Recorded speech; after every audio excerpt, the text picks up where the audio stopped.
SCP-4606 is a unique case, even for the Foundation. The object is of the Famil class and freely roams around Site-17, where it's formerly contained, but in fact is a hired worker. He's a Class 9 reality-altering polymorphic humanoid.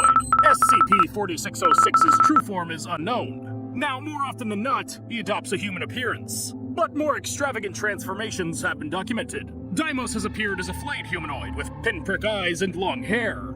His other form resembles a dark mass of human arms and legs, with a multitude of bloodshot eyes in its center.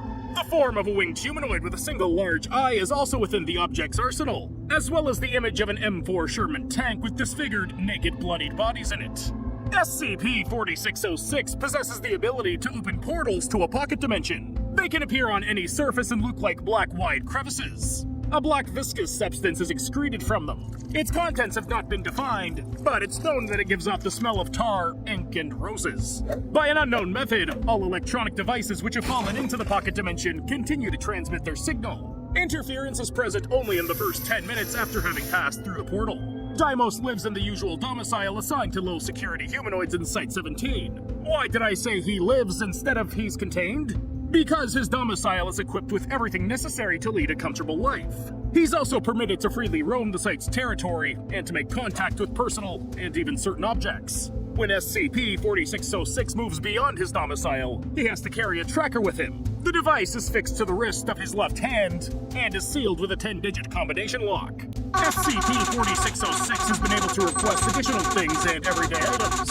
He's already acquired a notepad, a pen, a rug, and the books of Edgar Allan Poe, Stephen King, and H.P. Lovecraft. The object also has subscriptions to Time, National Geographic, and Bon Appetit. His request for cable TV is awaiting approval.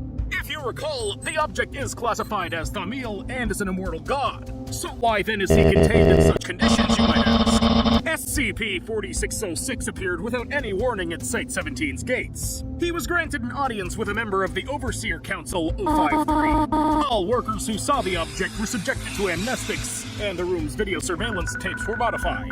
When 053 entered the room, SCP-4606 slowly walked up to him. Then, like friends, they shook hands and sat down to speak. The object called the council member Kid, but he reacted absolutely calmly. It turned out they had known each other since when 053 was still a young soldier during World War II. Later, the comrades-in-arms still kept in touch. In 1953, Deimos sent a member of the council a letter requesting him to care for his brother, who had rocked up after many years of wandering. His twin, SCP-3740, known by the names of Asher and Phobos, has now been contained by the Foundation. 053 welcomed his visitor as a good friend, which immediately broke several rules. But when his given acquaintance communicated the reason for his appearance, the council member was struck dumb. The god asked for permission to work for the organization. 053 gathered the Overseer Council and explained the situation. An ancient god wanted to be of use, and was prepared to follow established rules. To confirm the earnestness of his words, Dean presented a scroll with a contract made to seal the deal.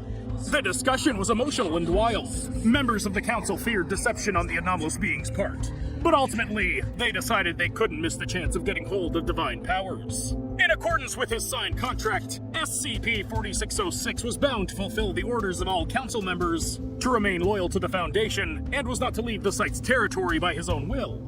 On their part, the organization allowed him free reign of the site, mutual contact with personnel, and the ability to request commonplace things.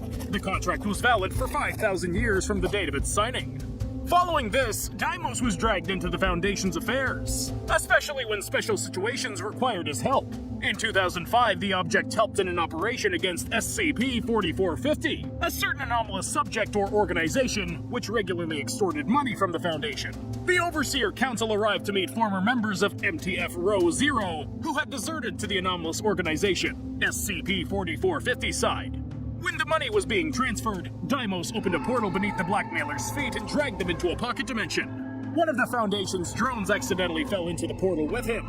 The drone's camera recorded black tentacles dragging the former operatives through a door. From behind that door came the screams of SCP-4450 members. Then one managed to escape. Deimos later said that he'd tortured the former agents but killed no one. He made no attempt to answer remaining questions about the incident. In 2007, SCP-4606 helped to pacify the raging Abel, who had begun to destroy a containment site. Encountering each other, the creatures first introduced themselves, But SCP-76-2 then challenged the god to a battle. Deimos agreed and transported Abel to a different dimension, throwing him into a large body of water. A gigantic figure appeared above him, accompanied by a thunderous noise resembling a singing choir. It was robed in a bright light, its face enveloped in burning fire. SCP-76-2 hurled profanities at the being that had appeared, but it quickly pacified him. Both objects returned to the containment site, and Abel willingly returned to his containment room. Deimos even had to face the Foundation's main star, the hard-to-destroy reptile. The creature had broken free of its containment chamber, and SCP-4606 was sent to the place of the incident. He created a portal beneath the reptile's feet, and it fell into a container full of acid located in a precise copy of its containment room.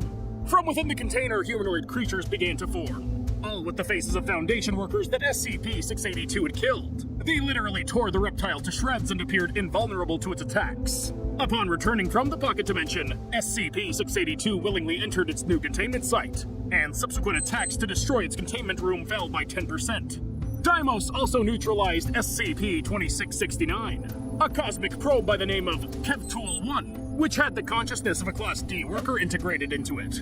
At some point, he took over the autonomous control of the apparatus and redirected it to Earth. The return of Kevtool-1 entailed great risk, so SCP-4606 was permitted to try uploading its own consciousness to the probe's computer.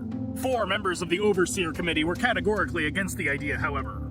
Immediately after Deimos' attempt to enter SCP-2660, communication with both objects was lost. It later became known that the god was rushed away to the probe and established contact with the consciousness of the Class D worker. It greeted its guest with hostility, threatening to destroy him.